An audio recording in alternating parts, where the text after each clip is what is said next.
नमस्कार दोस्तों, मैं रवि साक और आपका स्वागत है आपके अपने चैनल साक के रवि बौद्ध में। तो दोस्तों आज है 15 अगस्त और दोस्तों 15 अगस्त को हमारा देश आजाद हुआ था। तो दोस्तों आज हम इस बात पर चर्चा करेंगे भारत देश को आजाद कराने वाला कौन है, किसने कराया और किससे आजाद हुए हम। कौन कौन हमारे देश में विदेश से आए थे और किससे हमने आजादी पाई है, इसी के बारे में इस वीडियो में चर्चा करेंगे। चलिए दोस्तों शुरू करते हैं। भारत को आजादी दिलाने वाले को जानने से पहले जाने कि भारत गुलाम किसका था। विश्व गुरु तथागत गौतम बुद्ध ने 563 ईसा पूर्व भी किसका विरोध किया था और किसके खिलाफ आंदोलन किया था। भारत में आने वाले सबसे पहले विदेशी कौन हैं, ये भी जानना बहुत ही जरूरी है, तभी आपको सही से समझ में आएगा। ब्राह्मण लगभग 1500 से 2000 ईसा पूर्व में आए, मुगल लगभग 704 ईसा पूर्व बाद, अंग्रेज लगभग 1608 ईसा पूर्व बाद।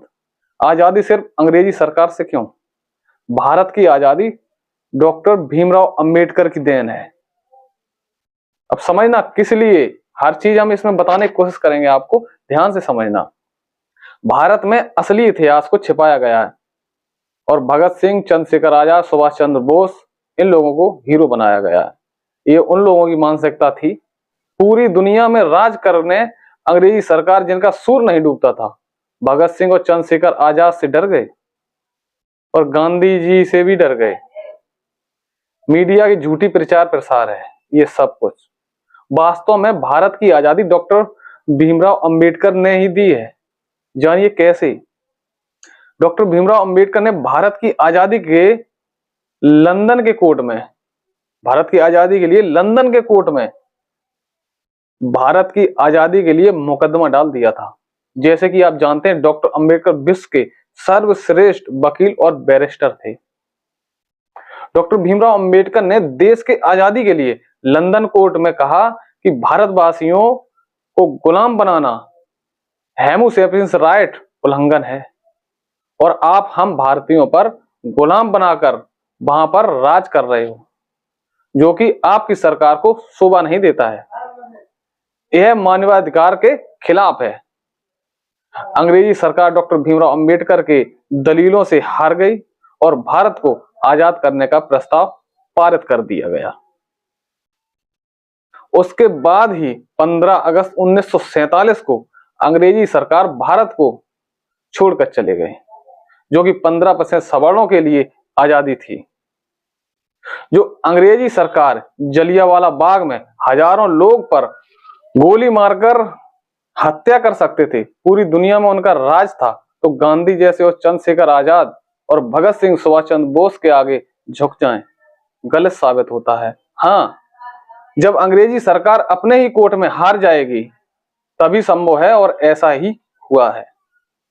भारत की आजादी डॉक्टर भीमराव अंबेडकर की देन है, जिसे नेहरू, गांधी और आदि लोगों ने छिपाया है और फर्जी इतिहास बनाकर लोगों को गुमराह किया गया है। भारत की आजादी का मतलब है जब सभी देशवासियों को अर्थात 100% लोगों को आजादी मिले। 15 अगस्त 1947 की आजादी 15% सवर्णों के लिए था। 85% बहुजनों और महिलाओं की आजादी 26 जनवरी 1950 को मिला, जब बाबा साहब डॉक्टर भीमराव अंबेडकर ने भारतीय संविधान लिखकर दिया और लागू किया गया। 14 अक्टूबर 1956 विश्व का सर्वश्रेष्ठ धर्म बौद्ध धर्म देकर ब्राह्मणों की मानसिक गुलामी से मुक्त कराकर वास्तविक आजादी दिया। इस प्रकार से बाबा साहब डॉक्टर भीमराव अंबेडकर ने सवर्णों, जिनकी संख्या 15% है, उनको भी आजाद कराया और शूद्रों, ओबीसी, एससी, एसटी और अल्पसंख्यक को, महिलाएं, आबादी जिनकी 85% है और महिलाएं 100% है, जो आजादी दिलाने वाले बाबा साहब डॉक्टर भीमराव अंबेडकर ही हैं। इसीलिए ही भारत को वास्तव में आजाद कराने वाले बाबा साहब डॉक्टर भीमराव अंबेडकर हैं। तो दोस्तों ये जानकारी कैसी लगी कमेंट बॉक्स में आके जरूर बताएं। चलिए दोस्तों मिलते हैं अगली वीडियो में, तब तक नमो बुद्धाय, जय सम्राट, जय भीम, जय भारत।